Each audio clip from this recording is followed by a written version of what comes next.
Genesis 43. Now the famine was severe in the land, and it came to pass, when they had eaten up the grain which they had brought from Egypt, that their father said to them, Go back, buy us a little food. But Judah spoke to him, saying, The man solemnly warned us, saying, You shall not see my face unless your brother is with you. If you send our brother with us, we will go down and buy you food. But if you will not send him, we will not go down. For the man said to us, You shall not see my face unless your brother is with you. And Israel said, Why did you deal so wrongfully with me as to tell the man whether you still had another brother? But they said, The man asked us pointedly about ourselves and our family, saying, Is your father still alive? Have you another brother? And we told him according to these words. Could we possibly have known that he would say, Bring your brother down? Then Judah said to Israel his father, Send the lad with me, and we will arise and go, that we may live and not die, both we and you, and also our little ones. I myself will be a surety for him. From my hand you shall require him.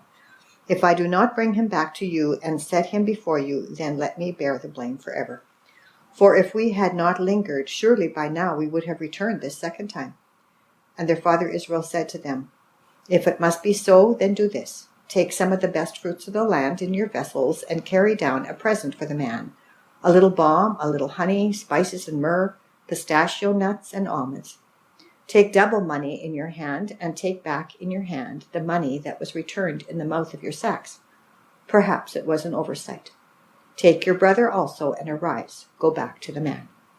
And may God Almighty give you mercy before the man, that he may release your other brother and Benjamin. If I am bereaved, I am bereaved.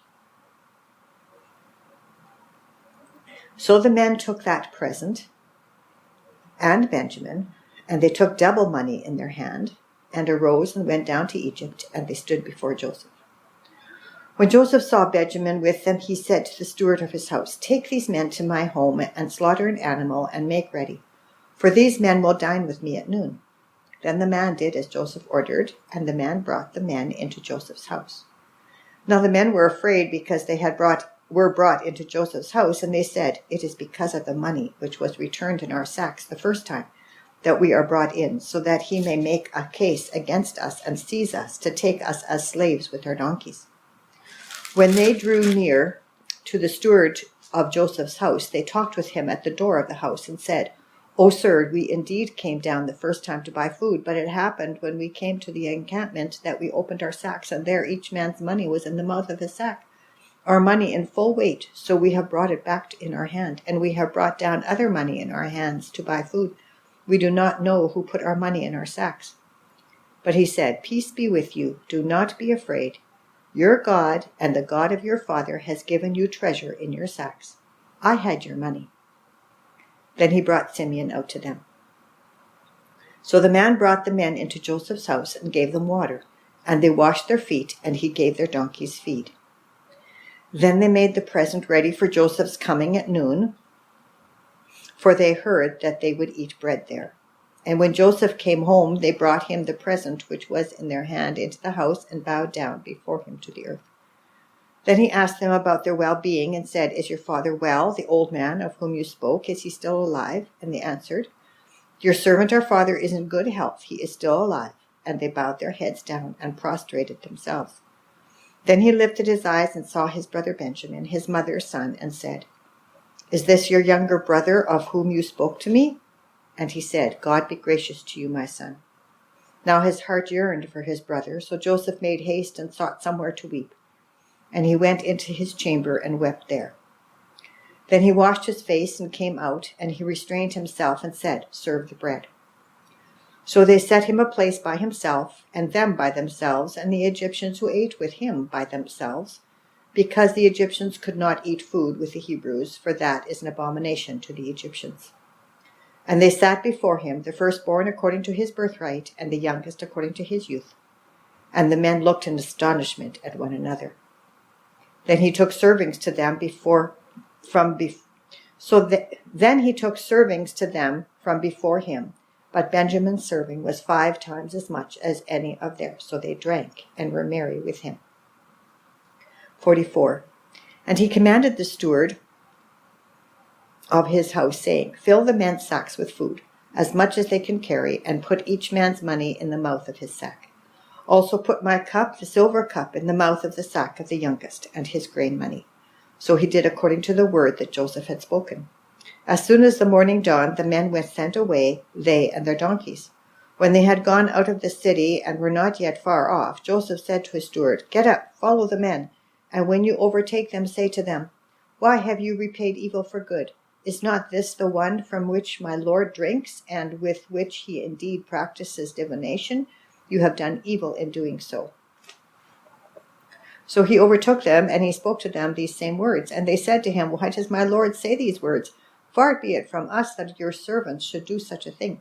Look, we brought back to you from the land of Canaan the money which we found in the mouth of our sacks. How then could we steal silver or gold from your Lord's house? With whomever of your servants it is found, let him die, and we also will be my Lord's slaves." And he said, "Now also let it be according to your words. He with whom it is found shall be my slave, and you shall be blameless." Then each man speedily let down his sack to the ground, and each opened his sack. So he searched. He began with the oldest and left off with the youngest, and the cup was found in Benjamin's sack. Then they tore their clothes, and each man loaded his donkey and returned to the city. So Judah and his brothers came to Joseph's house, and he was still there, and they fell before him on the ground. And Joseph said to them, "What deed is this you have done? Did you not know that such a man as I can certainly practice divination?" Then Judah said, "What shall we say to my Lord? What shall we speak? Or how shall we clear ourselves?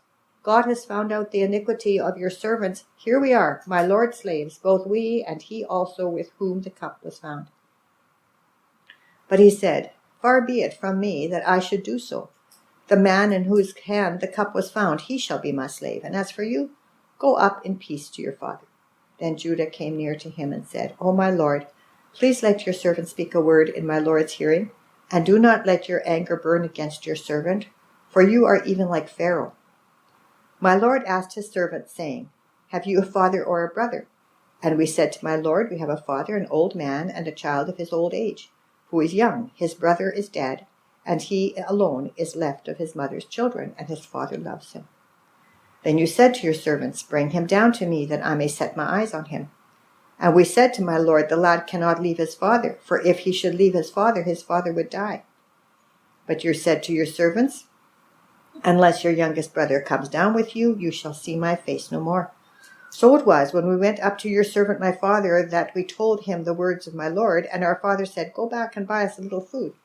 But we said, We cannot go down. If our youngest brother is with us, then we will go down, for we may not see the man's face unless our youngest brother is with us. Then your servant my father said to us, You know that my wife bore me 2 sons. And the one went out from me, and I said, Surely he is torn to pieces, and I have not seen him since. But if you take this one also from me, and calamity befalls him, you shall bring down my gray hair with sorrow to the grave. Now therefore, when I come to your servant my father, and the lad is not with us, since his life is bound up in the lad's life, it will happen when he sees that the lad is not with us, that he will die. So your servants will bring down the gray hair of your servant our father with sorrow to the grave. For your servant became surety for the lad to my father, saying, If I do not bring him back to you, then I shall bear the blame before my father forever. Now therefore, please, let your servant remain instead of the lad as a slave to my Lord, and let the lad go up with his brothers. For how shall I go up to my father if the lad is not with me, lest perhaps I see the evil that would come upon my father? 45. Then Joseph could not restrain himself before all those who stood by him, and he cried out, Make everyone go out from me. So no one stood with him while Joseph made himself known to his brothers. And he wept aloud, and the Egyptians and the house of Pharaoh heard it. Then Joseph said to his brothers, I am Joseph. Does my father still live? But his brothers could not answer him, for they were dismayed in his presence. And Joseph said to his brothers, Please come near to me. So they came near. Then he said, I am Joseph, your brother, whom you sold into Egypt.